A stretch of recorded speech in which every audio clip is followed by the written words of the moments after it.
All right, good morning, tribe, and welcome to the Donut Shop at the beginning of the world. I am your host, Dr. Mark Merriweather Vorderbruggen, with cold toes out here in Ravenscar, my backyard. Location of said donut shop. Hey, good morning, Donna. Bright and early on this cold Tuesday morning. 39 degrees here on the north side of Houston. But it's a good 39 degrees. I think it's going to warm up into a beautiful day. But for now, we got coffee to add to the warmth. Hey, good morning, Wade.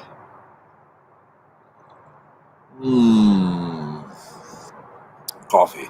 Hey, Urban Green. Been a while. Good to see you. Hey, Alan.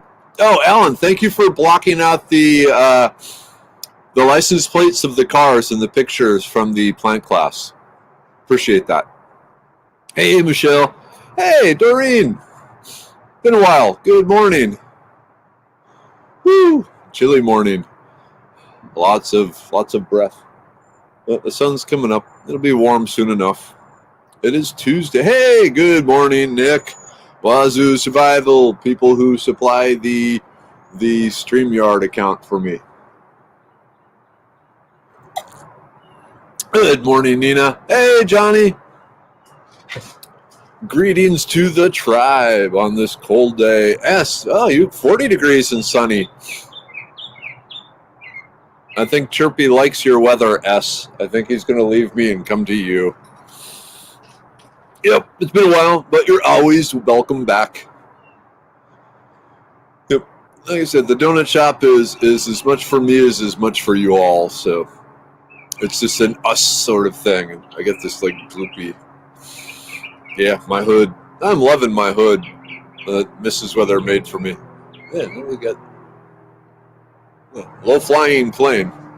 Hey, good morning, Darlene. How are things up in Iowa? Nick. Okay, so what's the theory behind blocking license plates? I see some people do it and some people don't. It's more of a privacy respect sort of thing. In photographs, if you're posting, photographs and there are license plates in it. I know back when I worked at a community TV station thing, if we were doing any shooting in the parking lot, we had to, we weren't allowed to show any license plates.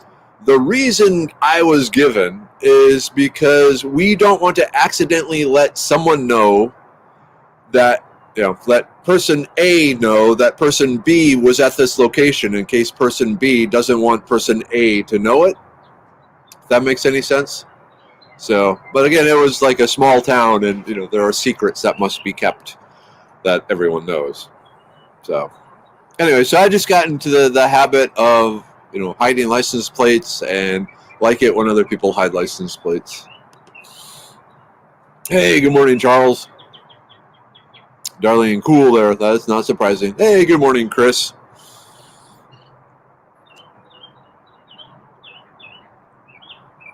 Good morning, coffee.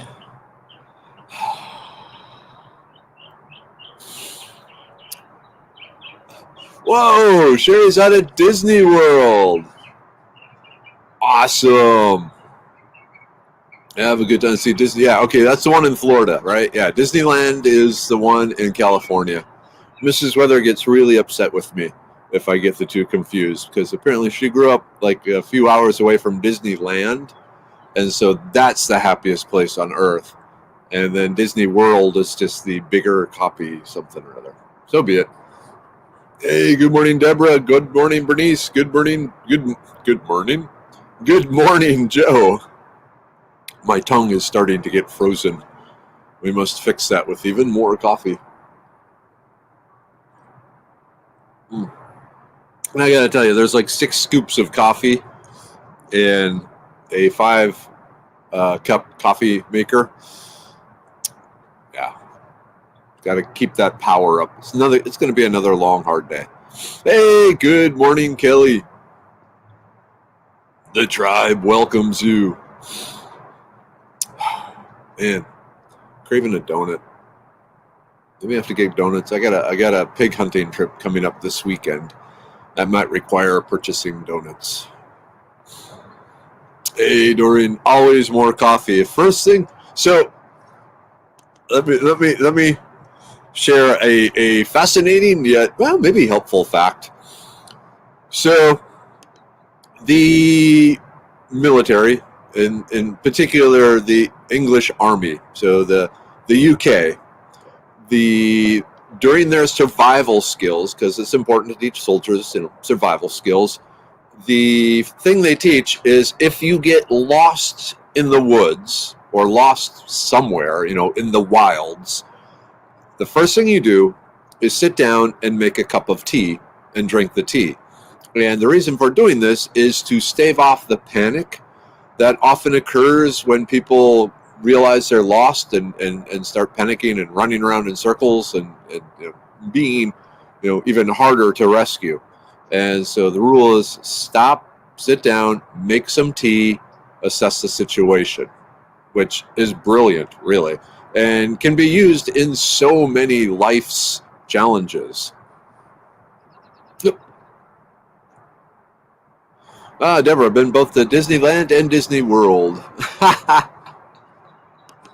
My bed is the happiest place on earth for me. I don't know where my happiest, but I guess in the woods.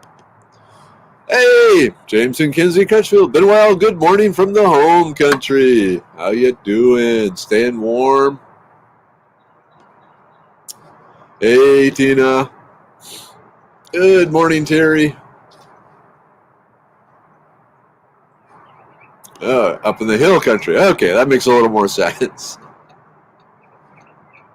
But home country, if you're lucky, the hill country is the home country. Hey, good morning, Kimberlyn. Let's see. Whoops. I've been to Disneyland, loved it. Never to the bigger version. Yeah, I haven't been to Disneyland. The last time I was at Disney World, in Florida, was before the Epcot Center had been built. So it was late 70s, maybe very, very early 80s. But when my grandfather died and the farm got sold and the will was read and all that, parents decided, you know what, let's just take this money and give the kids a trip to remember. And they took us down to Florida, and it was awesome. And we got to see NASA, which was awesome. And we got to play on the beach, which was awesome. And we got to see Disney World. And we went to one of those splash towns. It was the best thing that ever happened to me as a kid. Mom, Dad, if you're here, still love that trip to Florida we took. Hey, Pam, but you're here, and that's what matters. Good morning, Charles. Good morning, Tammy. Yep. Kelly, tea is good for the soul. Darlene, woods better than Disney. Yes. Cheaper. A lot cheaper. Though over time, if you start adding up the amount of money I've spent on like backpacks and cook sets and stuff, maybe not so cheap. Oh well. Yep. All right, down here we would find a Yopon holly bush for the pot of tea. This is correct. Hey, good morning, Constance. Let's see, Pam. We've never had the slightest desire for any Disney. So I will say, I left one Disney adventure out, and that was after my book came out, The Idiot's Guide Foraging. We took the money from that, and we went on a Disney cruise, which was awesome. We did a Disney Christmas cruise, and that was pretty fantastic. Yep. It's my breath. It's cold here. I'm nice and cozy warm, though, because I got my hood.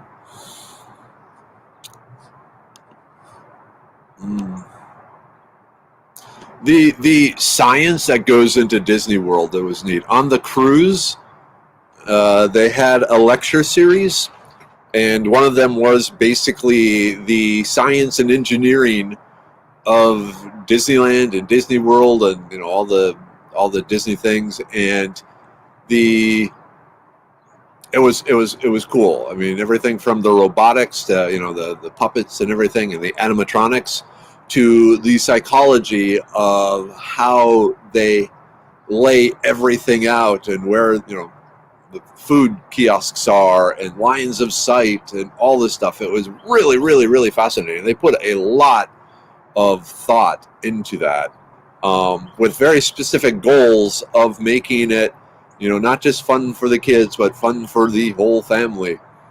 It was pretty cool. Hey, all you cool cats and kittens. I'm happy to say I've never seen any episode of, what is it, Lion King or Tiger King or whatever it is. I just, through public knowledge, picked it up. Okay, where is woods? So I think, Constance, in this case, they're talking about just the woods in general, going off into the forest with a backpack, a lump of cheese, pocket knife, and just hanging out there. Oh, yep, jealous. The hill country is so beautiful. Hey, good morning, Mike. Sorry, folks. The moose out front should have told you the park is closed. Vacation. Yep. Sorry. No, that's, well, I mean, yeah, it's a movie Vacation. But that whenever I think of the movie Vacation, the Go-Go's song Vacation starts up in my head, which I don't think was actually used in the movie. Oh, Jonathan, any luck with finding a solar calculator, sun direction stuff?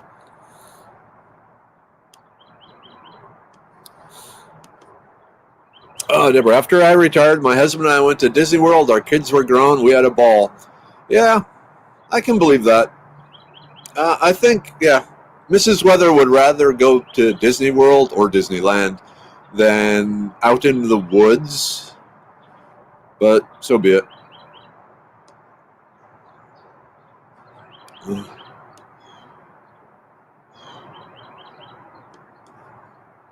Oh, cool. Nick, I've been on 2 Disney cruises. Got engaged on the first and married on the second. Awesome. Awesome. Hopefully to the same lady.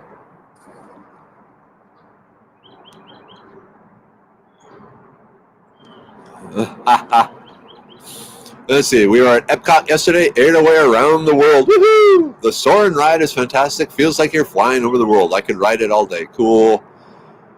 Yeah, like I said, back in the late 70s, early 80s when I was there, it was still basically things on tracks. Yep, Big Bend is where I would definitely want to go. I was hoping to go out there with the family at some point, but schedules keep getting in the way. Man, here's the thing. If you have kids, don't sign them up for extracurricular activities. Just allow, time for your family to do things together. Learn from my mistakes. But yeah, I don't know if we're ever going to get out there as a family now.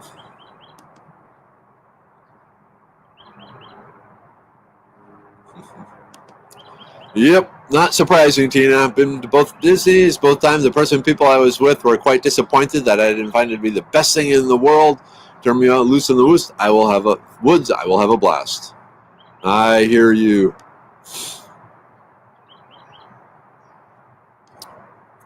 Whoa! Wolf, morning tribe, we survived Snowmageddon, 24 inches in 24 hours. Yowza. Yep, that's a lot of snow. That is way up there. The biggest snow I ever encountered was around that. Yeah, the great blizzard of, I think it was 92 or 94 up in upstate New York. But yeah, 24 inches in 24 hours. That is serious snow. Hopefully you have enough wine to get through it.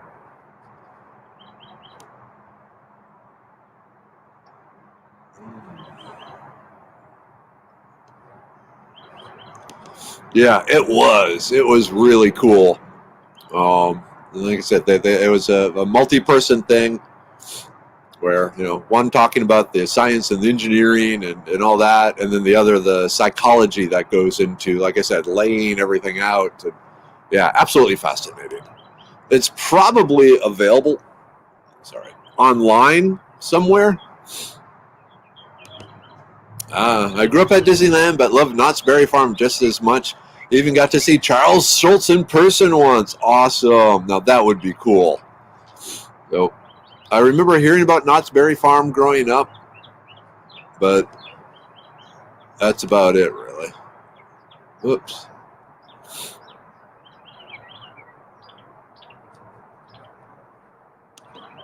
Yeah. So Facebook does allow me to receive these stars. It just takes a lot before they'll actually pay me. I have to get $100 worth of stars before they'll cut me a check.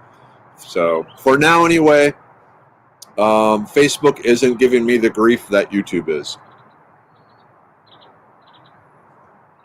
For those of you who don't know, YouTube is starting to demand I censor some of my videos.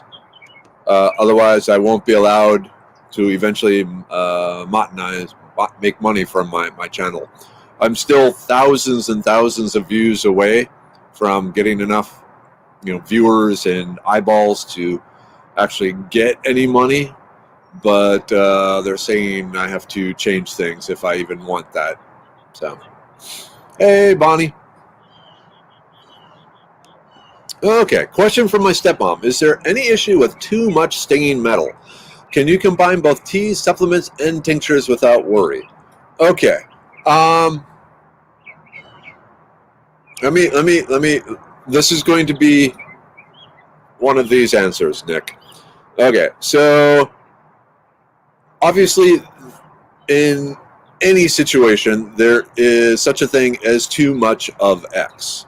So the question is, can a person, is there any possible way for a person to consume so much stinging nettle that it causes problems? And by tea and supplements and tinctures, unless she is just guzzling, liters of it per day, I would say no. The one thing I would look, so it sounds like she's using purchased product.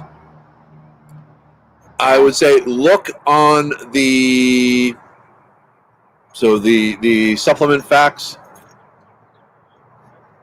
So here, where it talks about what's in there, and on stinging nettle, it may include the different minerals that are found in the stinging nettle. Like X amount of iron, or your daily what percentage of the daily recommended value of iron does it have? What does it have of magnesium? The only thing I would be concerned about, I don't know the exact number for iron, but if you do get excessive amounts of iron, it can have some toxic properties. So she will have to do some math where if it lists the amount of iron in the supplement, add it all up, and then Google, what is a toxic level of iron, and see if she's anywhere close. I doubt she's anywhere close, but that would be my only concern. Does that make sense? Hopefully that makes sense. We can talk later if you have more questions, like offline. Yeah. Got to go to Big Bend. Got to go to Big Bend. Big Bend is awesome.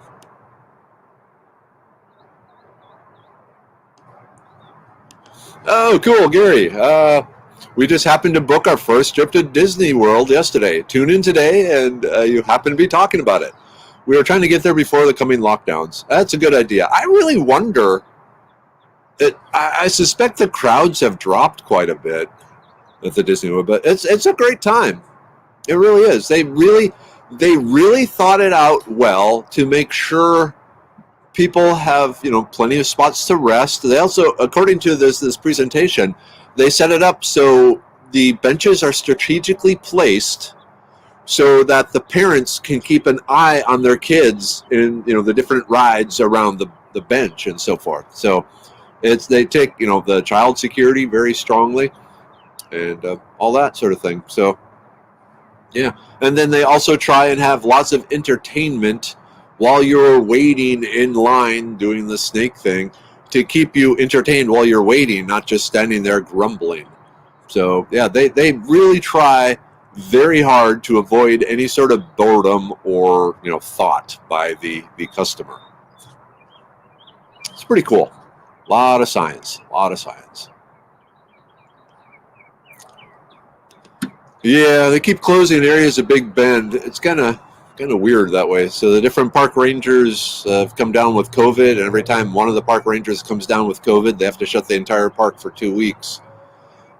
There's only, like at Big Bend Ranch State Park, which is even farther west, and in my opinion, just as or more beautiful than Big Bend itself.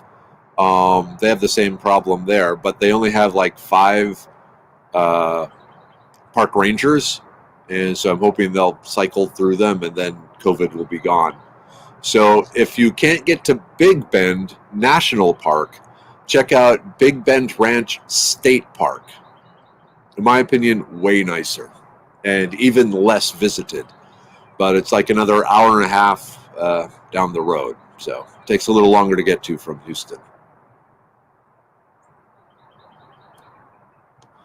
Okay, so what do I need to censor? That's the wonderful thing about YouTube. They send me a notification that some of my videos are in violation of community standards, and until they have been edited to come to community standards, I cannot monetize the channel. Now, they did say which videos, but they did not say what is wrong with them. So I basically have to guess at what needs to be edited. And going through it, I can't tell. That's very frustrating. So, yeah. I need to fix this. What exactly do I need to fix? You need to fix this. What exactly do I need? This could be a puppet show, but I'm not going to do a puppet show because I already explained the whole thing. But yeah, it's one of these where, you need to fix this, but we're not going to tell you what you need to fix. Just randomly change things and we'll tell you when we get there. Excellent. You know what? I don't play that game. And like I said, I don't think I'm ever going to get enough views to earn money from the YouTube. So F it. I'm just going to keep doing what I'm doing. Oh, let's see. Kimberly and I was so excited when I got home from Houston last night with Breyer catalog and was here on the table. Christmas list for big and little girls. Okay, I'm guessing the Breyer catalog, that's like a horse thing, Tina. Ooh, okay. Question, is stinging nettle and bull nettle the same thing? No, absolutely not. If you go to the Foraging Texas website, look up stinging nettle and bull nettle. Very different plants. Bull nettle has edible seeds and an edible tuber, but it has none of the medicinal properties of stinging nettle. It's just a plant that stings. Bull nettle stings like stinging nettle, but it doesn't have the medicinal properties. Very, very different plants.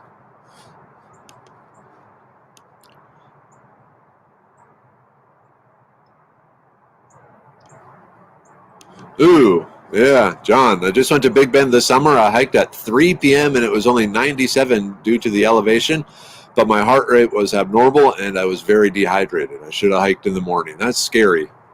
Yeah, that's the Grand Canyon and Big Bend. Those are the two places where they're constantly getting hikers needing being rescued because of dehydration. Wolf, yeah. I know vendor friends from Texas Renaissance Festival were not happy with numbers for the season. I can believe it. We did end up going, and I did what I could support, the live shows, because that's what I like.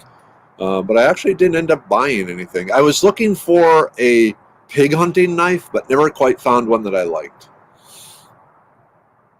All right, Sherry, have a good day. Yeah. No, bull nettle is a real name of a real plant found across a large section of North America. But like I said, it stings like stinging nettle, but it doesn't have the medicinal properties. Ooh. Question, Big Bend or Palo Duro? Having never been to Palo Duro and having been to Big Bend, and my heart craves to return to Big Bend every moment I look west. I'm going to say you can't lose with either. I'm a big fan of Big Bend, but both are good. Hey, good morning, Katie. Well, it's warming up some. Yep, with a little time and a 4x4, there's an old mercury mine that you can drive out at Big Bend that is interesting. I haven't been to that. I know the trail, the Mercury Trail, but I haven't been to it. But if you like absolute seclusion, Big Bend Ranch. So Big Bend National Park is the least visited national park in the United States. And it's huge, so you get the human density is fairly small, except during Thanksgiving, Christmas, and spring break. Big Bend Ranch State Park is about the same size as Big Bend Ranch State Park is about the same size as Big Bend National Park. Like I said, it's like another hour and a half down the road, and just absolutely humongous. Includes a extinct volcano. That's where I camped out. And it gets like a dozen visitors a year. When I was there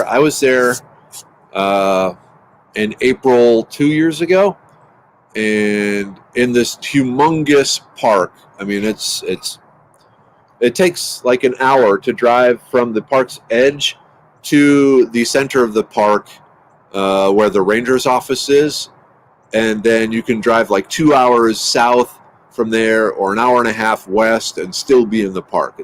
Just gigantic park. I was the only person there the week I was there. According to them, I was the only person staying at the park. It was awesome. And then when I was leaving, I ran into Teller Fuller, the herbalist teacher, forager teacher from California. So that was cool. Okay. Sorry, I just absolutely love Big Bend. Yeah, they said you're in violation of community standards. Please edit to meet these standards. If you want to know what these standards are, click on this link. It was a form letter, just like an automated response. I haven't been able to get anyone to tell me what exactly is wrong.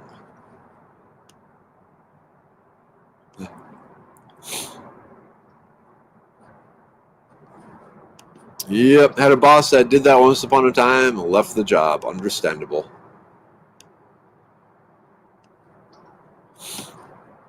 Ooh, cool. Got to see the bighorn sheep in Black Gap Wilderness Management Area. I have not seen them. That would be cool.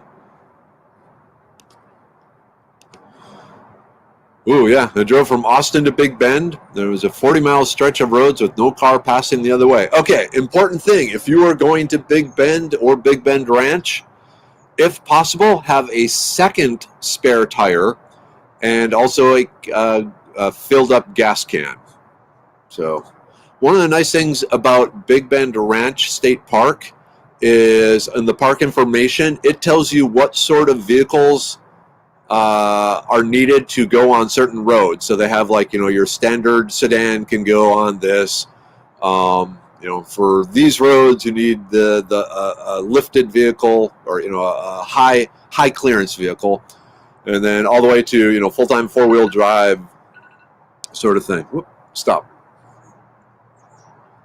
Oh, hey, Carrie. Oops, I saw a question about elderberry. There's lots I could see. I've been meaning to ask if all advertising of elderberry syrup helping with immunity and illness defense is true. Yes, scientifically, elderberry is absolutely amazing. So elderberry has several medicinal properties. One is that it speeds up and enlarges the response of the active immune system. So the active immune system is what the killer T cells that the body says, okay, so you have the innate system that goes and just randomly, if it sees an invader, it tries to kill the invader. And if it can't, it activates the active immune system and says, kill that big bully there. And down attacks the active immune system. So the elderberry increases the number of the killer white blood cells, and also the speed at which the body produces them. So it helps release the active immune system more quickly and with a stronger response, which is why if you have an autoimmune disease, you don't want elderberry, because it will increase the attack on your own body. The other thing in elderberry it does is it has the power to block quite a few viruses from getting into cells to begin with. So taking it, what they say, prophylactically, so as a preventative, works really well too, because it helps block viruses from getting into the cells where they can cause an infection, so you don't get sick to begin with. So yeah, big, huge fan of elderberry. I should mention, well, it's time for the group take. So let's see, I always start with the liver pill. So the liver pill with burdock and milk thistle and flaxseed to increase the bioavailability of the milk thistle and the burdock root.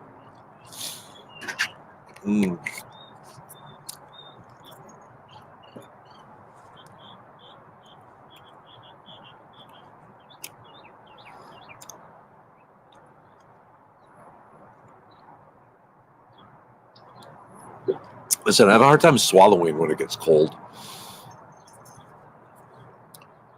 The brain pill, focus. There we go. So this has the lion's mane extract, sage leaf, and ginkgo leaf. Oh, and I forgot the smell. Wow, it smells absolutely divine, in my opinion.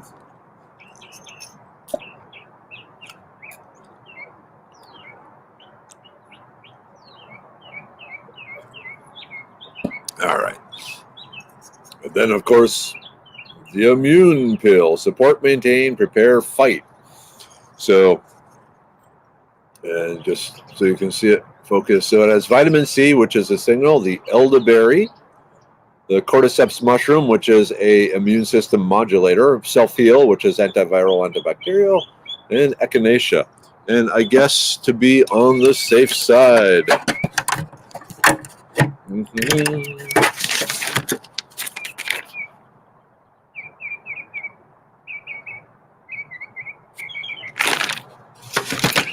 I guess it helps if I take the immune pill. Whew, these bottles are cold. Damn it. 3 capsules.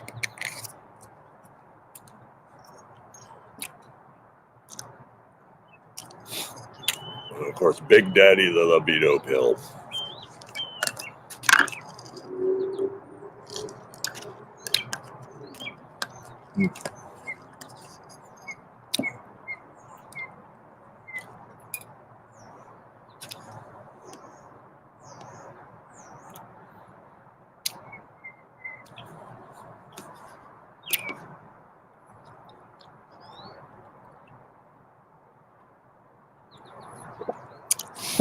Okay, Susan, great question.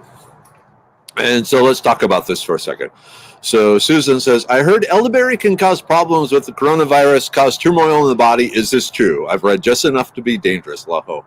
Okay, laugh out loud. So in the early days of the coronavirus, one of the things they were concerned about is what's called a cytokine cascade. So the cytokine cascade, that's basically where the immune system freaks out and releases, just hundreds or the millions of these white blood cells that just start attacking everything in sight. And so way back when the Spanish flu came about after World War I, the people that most likely died from the Spanish flu were young, healthy people. The old, the infirm, people with weakened immune systems came through the Spanish flu okay. It was the people with the really strong immune systems that ended up dead because the Spanish flu triggered the overabundance of the white blood cells that just started attacking the lungs and the organs and killing the person really quickly. And so there was concern that the coronavirus would trigger cytokine cascades, especially if you were taking something like elderberry to that, pumps up the immune system response. Well, it turns out there weren't really, it wasn't a problem. There wasn't any real big numbers of cytokine cascades. And so especially using elderberry as a preventative is fine. If you are concerned about the cytokine cascade, the symptoms are if you have a fever over 104 for more than 12 hours and you are having difficulty breathing and a general fatigue. At that point, you probably want to stop the elderberry and get to the doctor. So hopefully that helps. But generally no issues with elderberry in the case of corona. Okay, yes. So pattern for the hood. Let me see if I can stand up and show this. So she said what it is. It is a scarf. So if you imagine. Okay. So it's basically just a crocheted scarf with progressively smaller and smaller scarves crocheted to it to make the hood. So,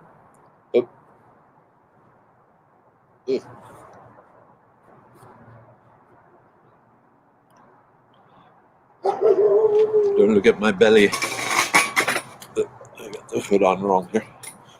So she said, hold it. Okay.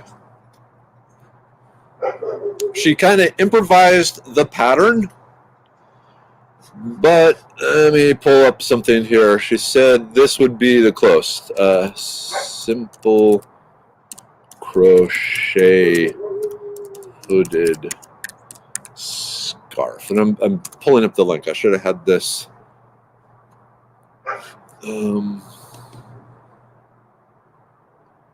Let's see. Is this it? This might be it. Yeah. Hold on. We're getting it for you. Yeah, here we go.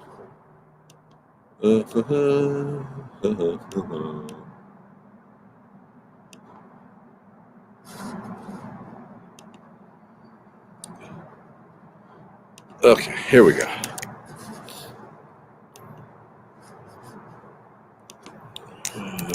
Hooded scarf.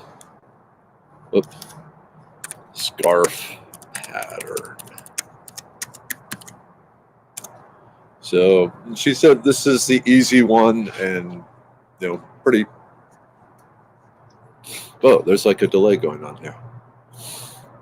So there we go. So the hooded scarf pattern is the one. This is the link that she recommends for the for making this. And this is weird. There's like a weird delay going on here.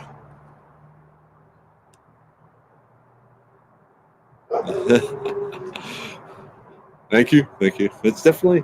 I'm glad the sun is coming out. Let's see, Kelly. I used to be friends with one of the tribal elders, Lester. He trapped for free on the reservation, and he skinned the animals whole. He cut the arms and legs off, but not the stomach. Removed the skin like you would take a T-shirt off, so he could use it like puppets to amuse the grandkids. That's how my dad would skin squirrels. You basically, cut it around at the top and at the bottom, and just peel it off into a squirrel fur tube, inside out tube. Oh, whoa, okay. It is 8 o'clock. So at this point, I need to go, battle awaits, medicine man, plant co. I'm not anxious, but boy, I'm under a lot of stress. So be it. All right, tribe. Love you very much. Mom, Dad, I don't know if you showed up. I didn't see you. Hopefully you're having a good day. I'm going to worry about you until I talk to you, I guess. Other than that, see you tomorrow. All right, tribe. Have a great one. Do what you can to make the world a better place. End broadcast.